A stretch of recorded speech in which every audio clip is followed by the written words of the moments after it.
Boa tarde, gente, tudo bem? Obrigado pela presença de todos aí.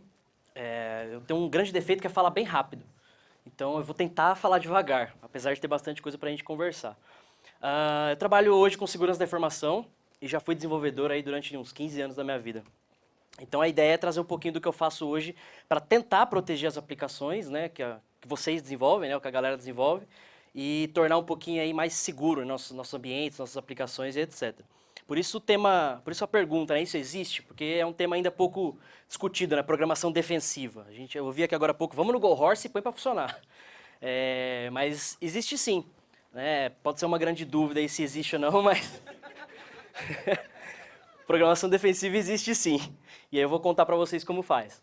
Um pouquinho da agenda, até vou pular bem rápido sobre mim, eu não me importo, importa é o conteúdo. Um pouquinho de conceitos básicos sobre segurança, vou falar sobre o OASP, por que desenvolvimento seguro, um pouquinho do processo de DevSecOps e SDLC e uma conclusão aí para a gente finalizar. Então, só bem rápido sobre mim. Eu sou o Cássio, sou de Santo André, eu sou aqui da região também. Eu já trabalho aí com desenvolvimento há uns 15 anos, C Sharp, Node, Java, tudo que vocês imaginarem eu já pus à mão. E hoje trabalho na área de segurança especificamente, tá? O resto pula que é irrelevante. Vocês já devem ter ouvido falar por que que programar é ter superpoderes, né? A gente consegue fazer coisas incríveis com programação e com o conhecimento que a gente tem. Mas, como diria, né, o tio Ben, com grandes poderes a gente tem grandes responsabilidades. Né? E às vezes a gente faz coisas que a gente não quer. Por exemplo, criar bugs ou vulnerabilidades. A gente os cria, mas sem saber. Né? A gente não faz bug proposital. A menos que a gente queira fazer uma fraude, aí a gente faz de propósito, mas dificilmente a gente faz fraude. Então, quem cria bug e vulnerabilidade, querendo ou não, somos nós. Né? Nós que estamos desenvolvendo de uma forma inconsciente, a gente está incluindo um bug no código. Né? Ou uma vulnerabilidade trazendo um risco aí para a empresa ou para a sua aplicação. E isso é um desafio para todos nós, né? Como se preocupar com a feature, com o layout bonito, com a performance da aplicação, com o Kubernetes escalando, com a câmera reconhecendo lá o teu convidado na casa, né? Pegando um gancho aí do Eric. Como se preocupar com tudo isso e ainda assim garantir que minha aplicação está segura, que eu não vou ser hackeado, que não vou roubar meus dados, que não vou roubar minhas informações. Então é um grande desafio, né? E aí a gente aceita, eu pelo menos aceitei esse desafio. E aí eu gosto de comentar um pouquinho de conceito básico sobre segurança, que é o seguinte, a gente não consegue garantir segurança 100%. Não existe aplicação 100% segura. Nem falando em aplicação, né? Trazendo para o mundo físico também. Então a gente pode dizer que a gente está seguro. A gente coloca proteções, coloca ferramentas, tecnologia e várias coisas para você definir um certo estado de proteção para a sua aplicação. Mas dependendo de quem está do outro lado, né, do hacker, do atacante, do fraudador, dependendo da motivação e do tempo dele, e do dinheiro até, ele vai conseguir burlar a sua aplicação. Não importa qual ambiente que você usa ou qual tecnologia você usa. Não importa. O pessoal falava, mas ninguém desbloqueia PS4, o iPhone ninguém hackeia. Já tem um monte de coisa para todos esses caras e assim, alguém vai passar. Com tempo e motivação, alguém vai passar. Então imagina a tua aplicação, né? Aquele Hello World simples que você subiu com configuração default, alguém já está fazendo alguma coisa lá. Então, para a gente conseguir garantir... Aliás, para que a gente faz segurança? Né? Para garantir a tríade, né? A confidencialidade, integridade e disponibilidade. Vou passar por elas porque vocês já devem conhecer o que significa cada um deles.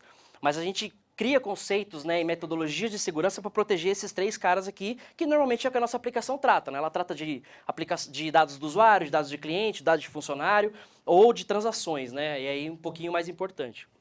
Então, a gente cria segurança para proteger essas coisas.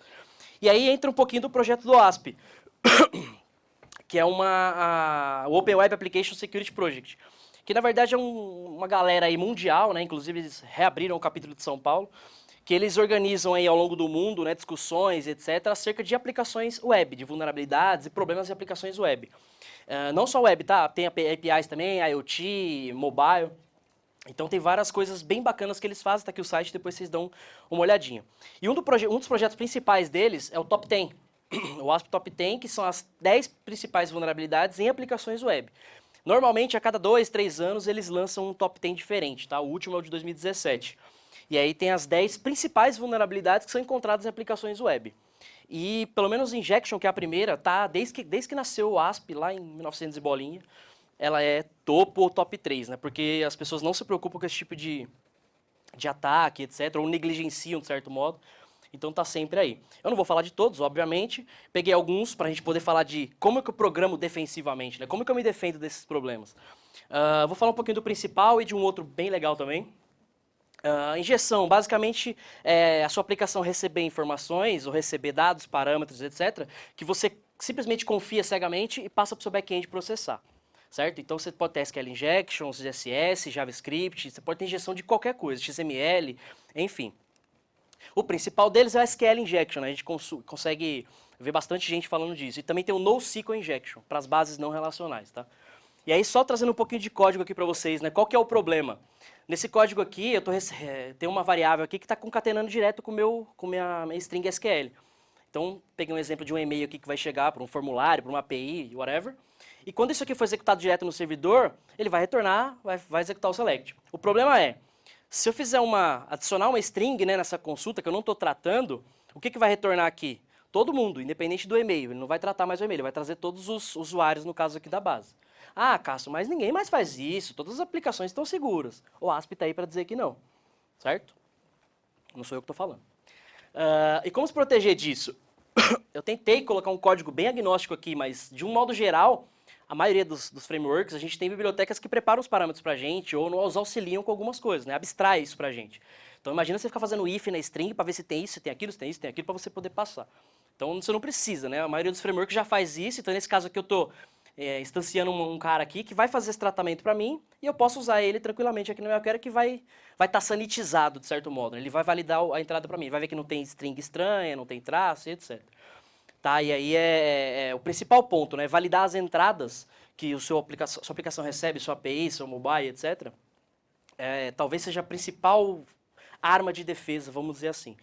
Só que aí qual é a ideia de falar isso para desenvolvedor, né? Às vezes a gente não se preocupa com isso. A gente faz para funcionar, tá funcionando, depois eu refatoro.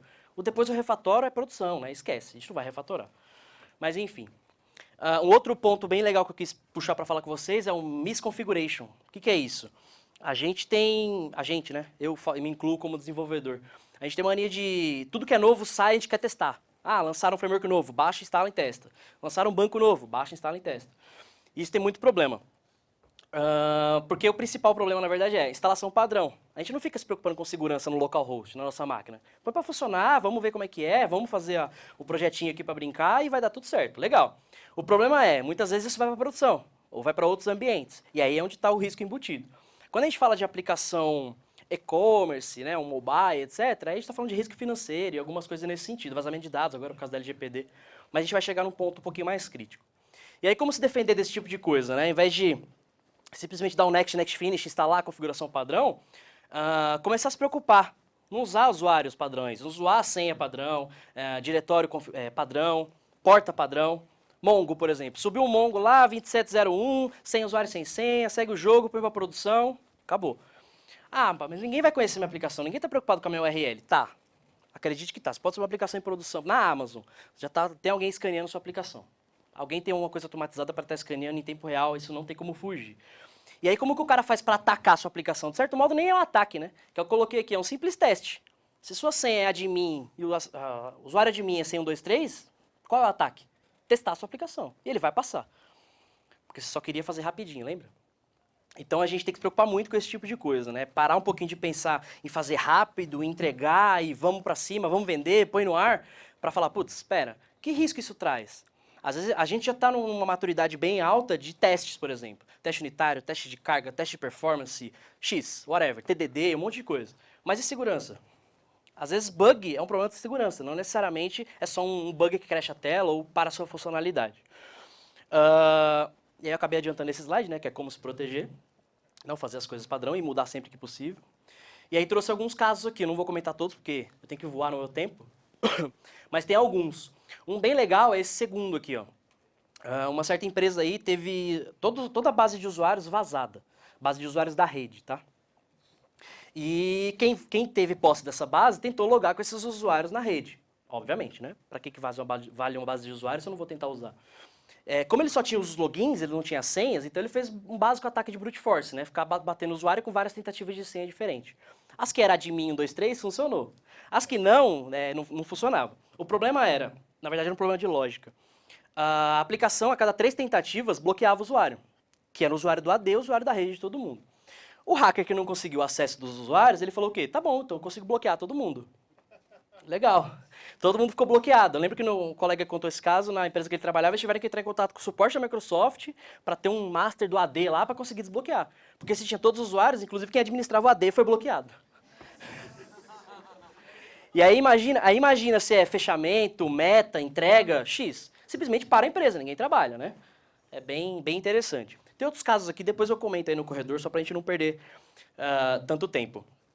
E aí, como validar esse tipo de coisa? Ah, Cássio, mas você está falando de programação defensiva, mas tem um monte de coisa de infraestrutura, de cultura e etc. Não sei. Melhorar processo? Pode ser uma dica, pode ser pensar como você é atacado, né? Ou contratar empresas para fazer isso. Por isso que eu pus o pentest aqui do lado. Porque a gente tem que se preocupar com esse tipo de coisa, afinal, nós somos programadores. Estamos pensando na complexidade ciclomática. Tem muito if, não tem muito if. Ah, eu estou usando biblioteca demais do que eu deveria. Eu estou usando o último framework, não estou. Mas a gente não está preocupado se isso traz um risco ou não, e a gente tem que começar a mudar esse mindset. E aí, só para elucidar um pouquinho do pen test, né, o famoso teste de penetração, né, sem duplo sentido, pelo amor de Deus. Na verdade é assim, você contrata empresas, né, ou pessoas que fazem teste para tentar quebrar, de fato tentar invadir a sua empresa, a sua aplicação e etc. Então tem vários testes de infraestrutura física, né, desde acesso, controle, catraca, etc., como testes em aplicações web, APIs, mobile, etc. Então é importante a gente ter né, fazer isso de uma forma periódica e regular para a gente poder garantir a segurança de certo modo. E aí a gente vai trazer um pouquinho de umas ilustrações que é talvez para um contexto melhor para vocês. O que isso quer dizer? Quando a gente está em fase de desenvolvimento no software, lembram do Tony Stark aqui? Eu gosto muito. Quando a gente está em fase de desenvolvimento, no localhost, um monte de coisa pode dar errado. Tudo bem, não tem problema. Pode acontecer que, beleza, eu me viro, tá gerenciável, vamos dizer assim. Mas quando a gente vai para a produção, né, e aí a gente vai usar de fato aquele software, os riscos podem ser um pouquinho maiores. E aí eu trouxe algumas ilustrações aqui para falar disso. Todo mundo assistiu Vingadores, Homem de Ferro, etc. Tá bom. 2, legal. Para quem lembra, né, ou para quem não lembra, enfim, a primeira armadura dele, quando ele faz o teste de voo, ele sobe lá bem alto e ela congela. No mesmo filme, o vilão aqui tem uma armadura similar, que na segunda versão da armadura dele ele já corrigiu. E aí, quando ele está sendo atacado, ele leva o cara lá para cima, porque ele sabe que a dele vai congelar. Então, o que eu estou querendo trazer aqui? Assim como a armadura, né, dele, aqui no caso, software é evolução. Todo dia a gente melhora a feature, melhora o processo, melhora o desempenho, refatória, etc. Mas a segurança também tem que estar lá. Você também tem que testar. Não dá para confiar no software que você faz. Eu não confio no que eu faço e olha que eu trabalho com segurança. Então é muito difícil fazer isso. Um outro ponto, né, em 2011, aqui onde se passa, né, no vilão ataca ele com esse chicote aqui com energia e a armadura dele, ele não morre, né, óbvio, mas a armadura dele sofre muito dano. Ele toma muito dano, apesar dele conseguir vencer essa batalha.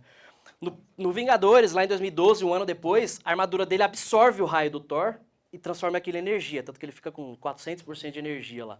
Então ele transformou um problema que ele tinha em quase que uma feature. Quase uma feature. Ele toma dano, mas ele conseguiu armazenar energia para usar aquilo na arma de ataque dele. E aí, isso lá no último Vingadores, né, isso vira uma feature mesmo. Ele consegue abrir as costas pro Thor soltar o raio e ele usar contra o Thanos lá. Olha que bonitinha essa palestra, né? Estou falando de Vingadores. Legal. Mas assim, olha o mindset do cara. Ele tem que usar, é uma arma de ataque, mas aquela armadura, ao mesmo tempo que é uma arma de ataque, ela protege a vida dele. Então ele tem que se preocupar com isso a todo momento. E ele não se preocupou com isso na primeira versão. Veja, a gente está 20 anos aqui na frente, né, falando em tempo do filme. Então, é evolução constante. E teste. Apanhou, sofreu, melhorou. Apanhou, sofreu, melhorou. Vai acabar o Vingadores, prometo.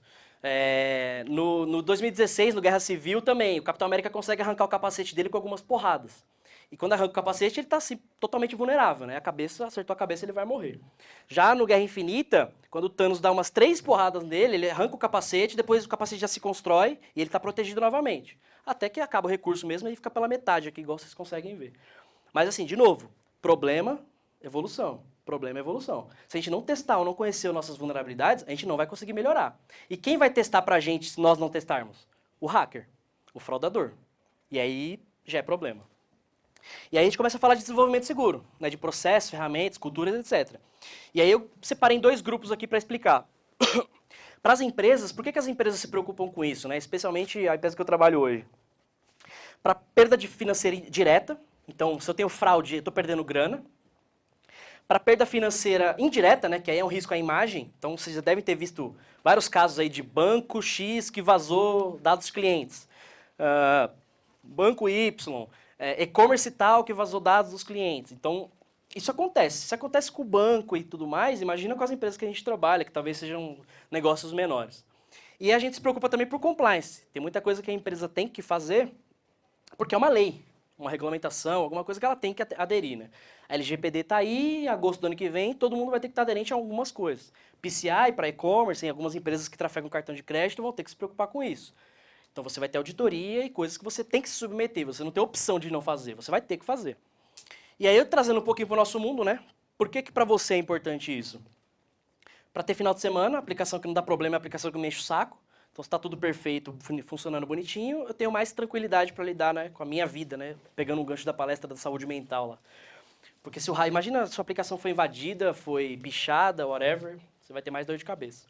E para carreira. Eu gosto de falar disso de carreira porque segurança é uma demanda muito grande para profissionais que desenvolvem. Não à toa eu migrei do desenvolvimento para a segurança, por gosto também, mas a demanda por profissionais que desenvolvem é muito grande na área de segurança. Então, isso aí é muito importante. Ou mesmo se você quer manter sua carreira de desenvolvedor e etc. Ter esse viés de segurança vai te dar muito valor. Você vai ser muito mais valorizado num certo modo, tá? Dependendo da empresa que você trabalha. Porque nem toda empresa se preocupa com segurança. Essa parte eu posso pular. Alguns estudos dizem que quanto antes você descobrir o seu problema, e aí... eu tirei a palavra aqui. Tem a palavra bug aqui. Quanto antes você descobrir os seus bugs, melhor para você. E menos custo para a empresa. E aí entenda bug como vulnerabilidade também. Então, se você está na sua IDE, por exemplo, desenvolvendo Eclipse, Visual Studio Code, whatever, aí tem 300 mil ideias diferentes. Se a IDE já te avisou que aquilo é uma vulnerabilidade, é um bug, você já corrigiu em tempo de desenvolvimento. Show, né, de um certo modo. Se você descobre isso em produção, né, ao longo do tempo aqui, o custo para isso é muito mais alto. O impacto para a empresa é muito maior. Imagina você descobriu que, aliás, um hacker descobriu que tem uma vulnerabilidade no seu site que vaza todos os dados dos seus clientes. Ou pior, deixa a sua aplicação indisponível, sei lá que aplicação que é a sua. Então isso é muito impactante. E aí esses números dizem que até 1000 vezes mais o custo quando você descobre em produção um bug ou uma vulnerabilidade para você corrigir. Então, quanto antes você entender isso, melhor. Quanto antes você descobrir isso, melhor, né? Ter a visibilidade da sua aplicação. E aí vem a história da cultura do DevSecOps, que é para tentar unir aí os dois times, né? Tanto segurança quanto desenvolvedor. E veja que segurança é de terno e gravata, é mais chique, vocês são todos desleixados, né? Brincadeira, olha eu como eu tô. E aí eles vêm para falar algumas coisas, né? Por exemplo, como era a postura do time de segurança antes? E aí eu trabalhei em bancos, por exemplo, e é exatamente assim. A gente diz não para tudo. Ah, eu preciso do admin na... Não. Ah, mas eu preciso... Não, não vai fazer. Porque traz um risco, porque traz um X. Ou pior, eu nem quero entender porque você precisa. Simplesmente é política, eu não vou fazer. Descubro os problemas em produção, e aí o impacto é muito maior. E eu não sei lidar, especialmente com o time de desenvolvimento. Porque a galera precisa de acesso, precisa instalar, precisa fazer não sei o quê. E às vezes a gente barra muito. E como era a postura dos devs, né? Ou ainda é em algumas empresas? Não prioriza a correção de vulnerabilidade, e às vezes não é necessariamente só o desenvolvedor, tá? Pode ser política da empresa isso. Afinal, o foco é vender, o foco é entregar, o foco é pôr a aplicação no ar. Segurança a gente descobre depois, ninguém vai me assaltar, ninguém vai me invadir. Acredita que a melhor solução para o problema é a sua, então difícil, nós, e aí eu me incluo um pouquinho nessa lista, tem uma certa arrogância de um desenvolvedor, tipo, meu código é perfeito, aqui não dá pau, eu uso a melhor biblioteca, eu estou usando Java, estou usando X, não tem problema. Pelo contrário, todas têm. E eu não sei lidar com o time de segurança. O cara é chato, o cara quer bloquear tudo, eu não posso fazer nada, eu queria baixar um torrentezinho aqui de 2 GB, não pode.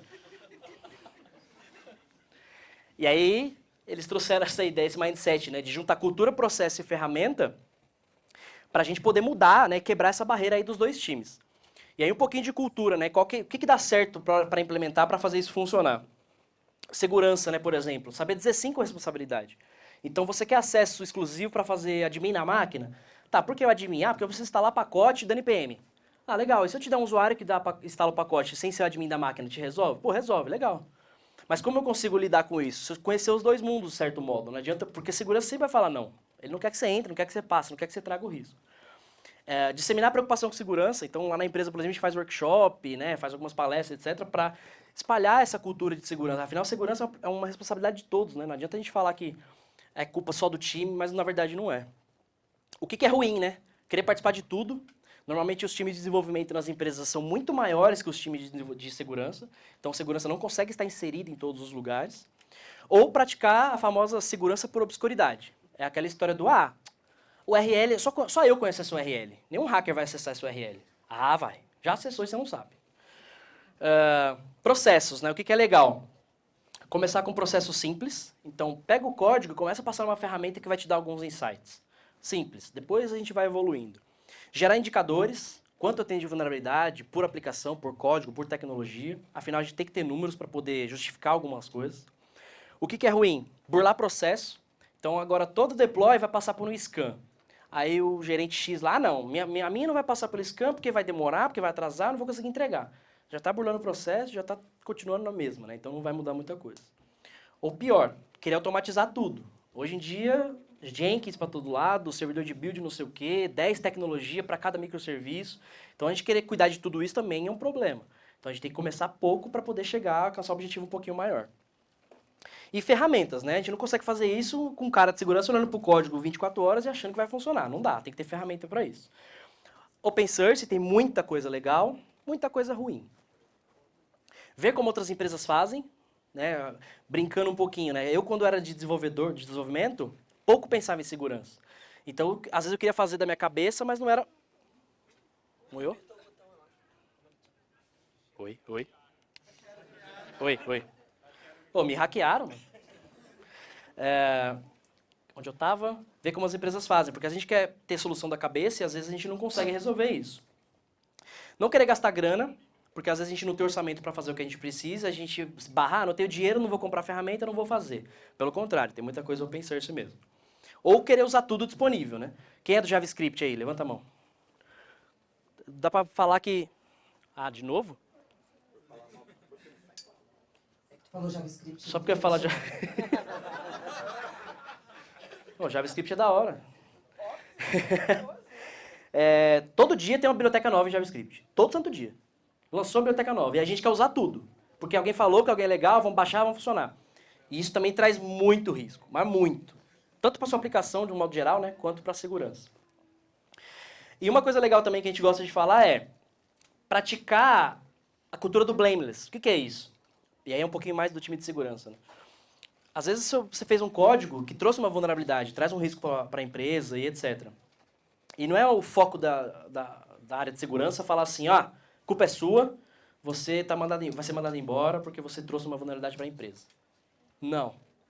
Essa cultura ajuda um pouco a unir isso a 4 mãos. Então, juntar os dois times para falar assim, putz, cara, tua aplicação está trazendo uma vulnerabilidade, um risco, aqui um SQL injection, você expôs uma API sem autenticação na internet, todo o seu cluster de Kubernetes está aqui na URL aberto para todo mundo ver, né, o gerenciamento, os seus WebLogic está tudo exposto. Então, como que corrige isso? Vamos a 4 mãos. Então, vamos pôr uma autenticação na tua API, vamos pôr um token, vamos pôr uma API Gateway, etc. A 4 mãos funciona muito melhor. Eu trabalhei numa empresa que era ao contrário. Se você criasse uma vulnerabilidade, já podia mandar o currículo lá na PInfo. Você ia ser demitido. Mesmo sem ter treinamento sobre segurança, mesmo sem conhecer sobre segurança. Simplesmente era inaceitável trazer uma vulnerabilidade. Bug podia, quebrar a aplicação podia, agora vulnerabilidade não. E aí tem um pouquinho do SDLC, tá? E eu peguei exatamente o guia da Microsoft. Eles desenvolveram o SDL, na verdade, mas é o Security Software Development Lifecycle, que é um pouquinho de processos aí acerca do que a gente pode fazer para melhorar o nosso desenvolvimento como um todo, tá? Boa. Vou passar, tem tempo ainda, vou passar um por um aqui, de uma forma bem rápida. Primeira fase que ele sugere é fazer treinamento. Então não adianta eu cobrar de vocês, desenvolvedores, falar assim, vocês têm que programar defensivos, o código de vocês não pode ter vulnerabilidade, se vocês não sabem quais são os problemas. Quais são os ataques? Como a aplicação é vulnerável ou não é? Para mim está tudo funcionando. Então a ideia é prover treinamento. Como que a gente faz isso? Algumas sugestões, né? Workshops, hackathons, meetups, algumas formas de engajar a galera, engajar as empresas, né, o pessoal a fazer isso. Nem sempre a gente consegue fazer isso. Segunda fase de requisitos. Então, todo software, imagino eu, que passa pela fase de requisitos, né? Ou normalmente a gente recebe papel de pão e começa a codar. Mas tem uma fase de requisitos. Nessa fase, a gente faz o seguinte. Participa do planejamento do software. Então, tem que ter uma pessoa de segurança lá, ou com viés de segurança, para entender o que vai ser feito. Ah, eu vou desenvolver uma API para expor dados para um parceiro. Legal. Perfeito.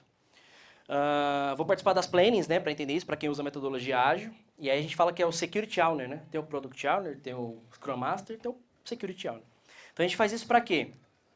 Que é justamente esse cara aqui, ó, modelagem de ameaças. Com base em tudo que eu sei que você vai desenvolver antes de você desenvolver, eu vou tentar já atacar a sua aplicação antes dela existir. Eu vou entender o que ela faz.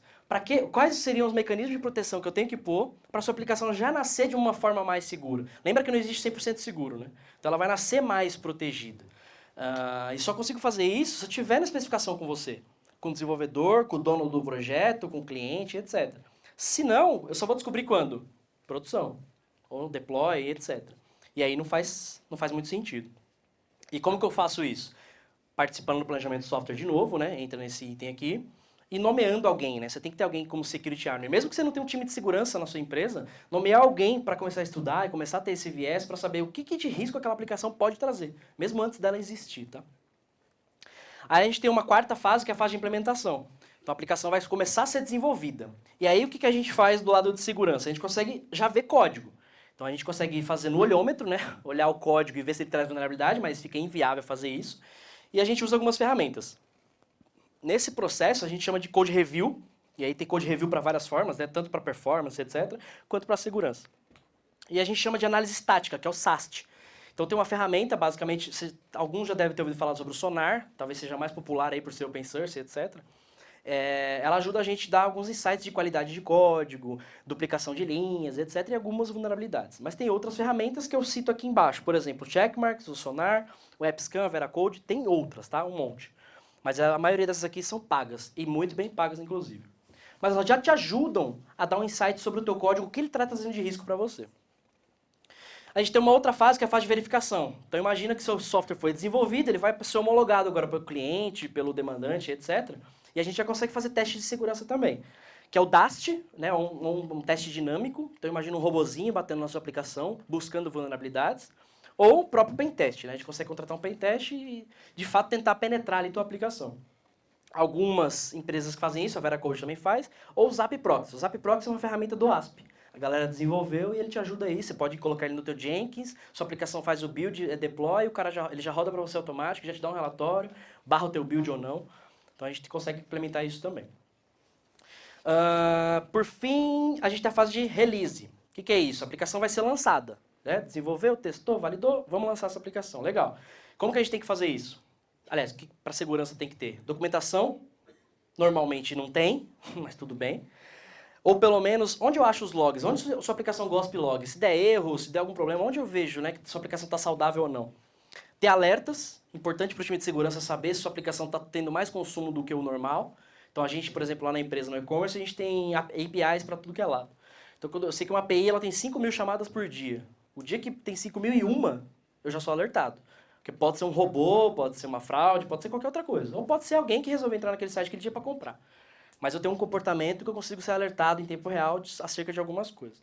E como fazer isso? A gente tem o LK, por exemplo, Elasticsearch, Kibana, Logstash, que consegue ajudar a gente a coletar logs, né, de várias fontes e jogar num lugar para ter essa visão de uma forma mais geral e para todo mundo. E por fim, né, tem uma resposta a incidente. Então o SDLC ele contempla aí a gente entender a aplicação desde quando ela vai nascer, o tempo que ela está sendo construída, até a fase de entrega e pós-entrega. Resposta a incidente é o seguinte: sua aplicação está sendo hackeada. É você que vai cuidar, desenvolvedor? Normalmente não. Ah, segurança, me ajuda aqui. Estão hackeando minha aplicação, legal. Onde estão os seus logs? Onde? Sua aplicação acessa quem, chama quem pode chamar ela, quais portas estão expostas, quais não estão, que tecnologia que é. Então, de fato, a gente faz isso se a gente tiver log para olhar. Se não tem log para olhar, meu amigo, beijo, tchau, vamos chorar junto, orar junto, porque não vai dar certo. Que é a questão do reagir aos alertas aqui, né? E aí eu acabei até acelerando demais, mas enfim. Conclusão, né? Qual que é a mensagem que eu quis trazer aqui? Você conhece os riscos que você cria? A gente está só criando software, feature. Estou criando cadastro, estou criando consumo de API, estou consumindo de um parceiro. E os dados do seu cliente ou do seu funcionário, né, ou os teus, estão protegidos, não estão? Vai ter lei agora. Teve uma palestra anteriormente sobre a LGPD, não sei se ela comentou sobre as multas. As multas são violentas, dependendo da empresa. E as noites de sono? Né? Como que a gente se lidar com isso? E aí um item um pouquinho mais crítico aqui embaixo, né? E as vidas em jogo? Que vida? Vocês vão me matar se eu fizer aplicação vulnerável? Talvez, né? Mas não. É porque nem sempre a gente está falando de cadastrinho, Hello World, crudezinho, câmerazinha que vê o amiguinho quando chega em casa. Zoeira, Eric, relaxa. Às vezes a gente está falando de infraestrutura crítica. Toda a distribuição de energia e água é controlada por software, se vocês não sabiam.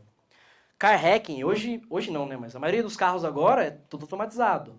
O teu carro que você tem provavelmente tem módulos lá que são software que trabalha nele. Você não necessariamente é um carro autônomo, né? Mas ele tem software lá dentro.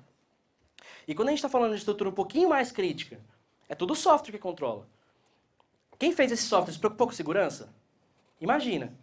Será que o cara falou, putz, e se nesse if aqui der um erro e dá mensagem de erro para o cara na tela e ele vê lá que eu estou usando Apache 8, sei lá, Apache 6, a versão que tá, ele vê o caminho da minha aplicação, ele vê o banco de dados que está usando, o usuário que está usando para conectar.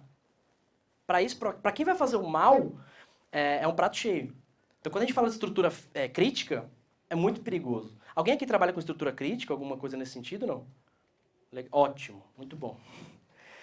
Porque, de novo, repetindo, quando a gente está falando de e-commerce, aplicativo, site, legal. Pegando até um exemplo aí da palestra do Eric. Imagina que aquilo lá virou um produto. Então agora eu fiz do meu Raspberry, reconhece as pessoas, eu deixo entrar ou não numa estrutura, numa empresa, né? Fiz um produto comercial e fiz isso. E se a API está exposta? Eu cadastro lá as imagens de quem eu quero que deixe entrar, sem estar cadastrado de fato, né? Então ele deixou a API exposta, eu fui lá e cadastrei as pessoas que eu quero que entrem naquela estrutura. Beleza, a câmerazinha vai olhar e falar, hello, seja bem-vindo. Mas aquele cara não estava cadastrado, ganhei o acesso. Então assim, legal, muito bacana o projeto, sensacional. Tô te zoando, hein? Mas alguém vai hackear, cara, não adianta, alguém vai fazer o mal para aquilo. Especialmente quando tem dinheiro em jogo. Se você trabalha em alguma empresa, e-commerce, banco, fintech, etc., se tem dinheiro em jogo, vai ter ataque. Você tem ataque todo dia. Eu trabalho no e-commerce hoje de viagem, eu trabalho na CVC. Basicamente a gente vende aéreo, hotel e etc. Ninguém quer derrubar o site, porque é uma mina de fraude. Então se está fora do ar, as fraudes não acontecem. Então o que a gente mais sofre hoje é fraude. Tudo que é jeito. Nego muda payload, acessa o URL de um lado, usa o usuário do amiguinho. Tudo que é jeito a gente tem uma fraude. E a gente vai criando barreiras para isso, mas cada hora alguém descobre uma coisa nova e as fraudes continuam acontecendo. Então, o que eu quis dizer com isso, né? A programação defensiva, de certo modo, ou segurança, né? Falar de segurança, ele vai além do código. O código ele é o meio daquilo, né? A gente produz bug e vulnerabilidade sem querer. Mas agora vocês vão parar de produzir vulnerabilidade porque vocês vão começar a se preocupar um pouquinho mais com segurança. Mas envolve processo também, envolve cultura das pessoas. Se a gente não começar a pensar... Lembra quando era anteriormente? Não tinha teste. Aliás, sempre teve, né? Mas antes a gente não testava, não tinha teste unitário, a gente não fazia TDD, não tinha ferramenta para testar a escala. Agora a gente tem tudo isso e a gente usa isso. Às vezes obrigado, às vezes a gente usa porque a gente quer. Mas a gente tem que começar a pensar se a nossa segurança traz risco para nós mesmos, para a empresa que a gente trabalha, ou pior, né? Aí voltando um pouquinho, para algumas vidas em jogo. Imagina se você compra um novo carro lá autônomo, aí você pisa no freio e pelo contrário, ele acelera. Porque o cara mudou lá os pedais. Tem um vídeo, inclusive, bem legal, que o cara hackeia de um repórter lá na Defcon, ao vivo. O carro do cara, é bem legal. Perguntas? Que bom. Eu tinha 5 minutos ainda. Corri, tá vendo? Falei que falava rápido. Um de cada vez, gente. Um de cada vez. Perguntas?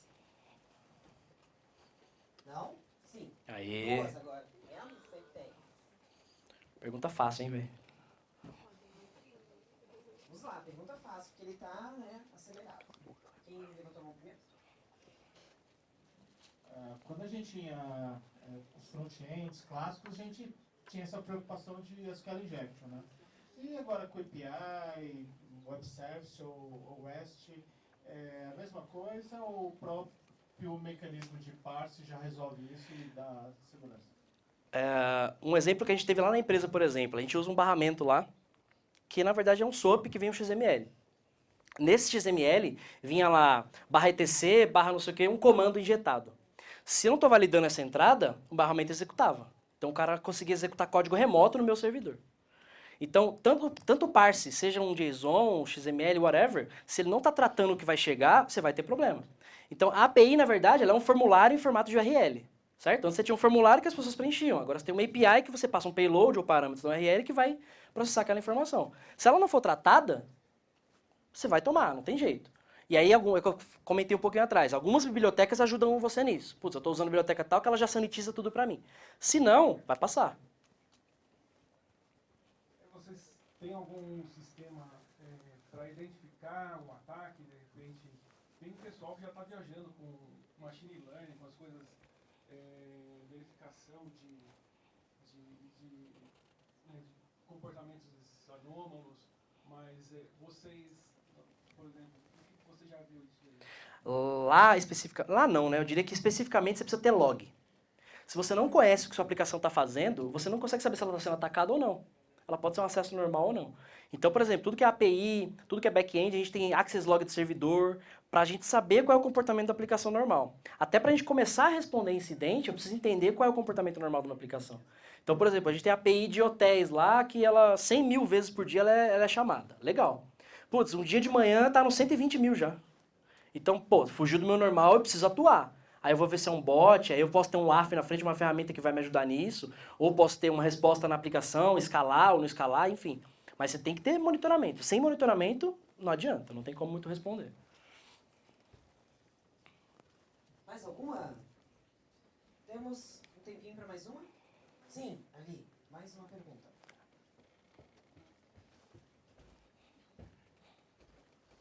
Vamos lá, que hoje é dia, né? Vamos olhar. Vamos gastar esse almoço aí, esse coffee break. Em quesito de gestão injection, você acha que ainda... Você falou sobre usar serviços, mas eu tinha visto que existem serviços que ainda têm vulnerabilidade. É difícil falar isso, né?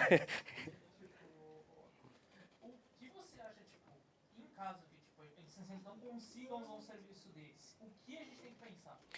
A SQL Injection, por exemplo, é bem legal. A gente tem o NoSQL Injection. Então, muita gente usa Mongo, muita gente usa Cassandra, tudo que é banco no relacional, por exemplo. E no fim, cara, é um parâmetro que vai vir e vai processar para você. É declarativo, ele vai executar alguma coisa concatenando alguns parâmetros ali. Se o próprio banco ou a própria estrutura que você está usando não te dá essa possibilidade, vamos dizer assim, você tem que criar uma camada antes para você tratar o que vem. E aí a gente brinca um pouquinho de whitelist. Então, tá bom, eu estou tratando uma informação aqui que tem que vir um inteiro. Inteiro não tem apóstrofo, tracinho, underline, não tem que vir um número. Então trata isso antes, converte para inteiro, faz dar erro antes do que chegar na tua aplicação. Você tem que ter uma camada que seja manual, vamos dizer assim, né? Construir alguma coisa para você tratar o que vai chegar. Senão vai passar e vai executar lá atrás. Mais alguém? Desculpa aí. Você comentou que a automatização de processos de segurança, você até citou o Jenkins, por exemplo, tu seria contra esse tipo de prática ou seria a favor? Eu não consegui entender muito bem na hora que tu citou isso e o porquê. Basicamente, nas empresas, no geral, desenvolve muita coisa, né, no dia a dia. E a gente não consegue olhar para tudo. Então, se a gente já tem o deploy automático, build automático, teste automático, segurança também é automática. Então, se eu deploy hoje, você não faz a sua IDE e sobe para produção. Você comita o teu código, ele passa por um build ali num Jenkins, por exemplo, num TFS, roda alguns testes, por exemplo, que você configurou, e você pode ter uma ferramenta plugada que vai analisar o teu código. Então, o Sonar, por exemplo, ele vai olhar o teu código e falar assim, ó, tem alguns problemas, vou quebrar o build. Ou, tem alguns problemas, eu vou avisar quem é responsável por isso, vou continuar o build.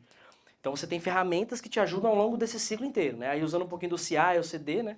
Você tem ferramentas de segurança que te ajudam nesse ciclo inteiro, você não precisa perder isso, né? Respondeu? Nossa! Achei que era modelo por um minuto. Vamos dar aí uma salva de palmas para o nosso palestrante. Muito obrigada. Quem quiser, vocês me acham no Orkut, no Badu, no Que Passa, tudo que é rede social eu tô lá, tá? Tá meu e-mail, podem mandar e-mail, fica à vontade aí.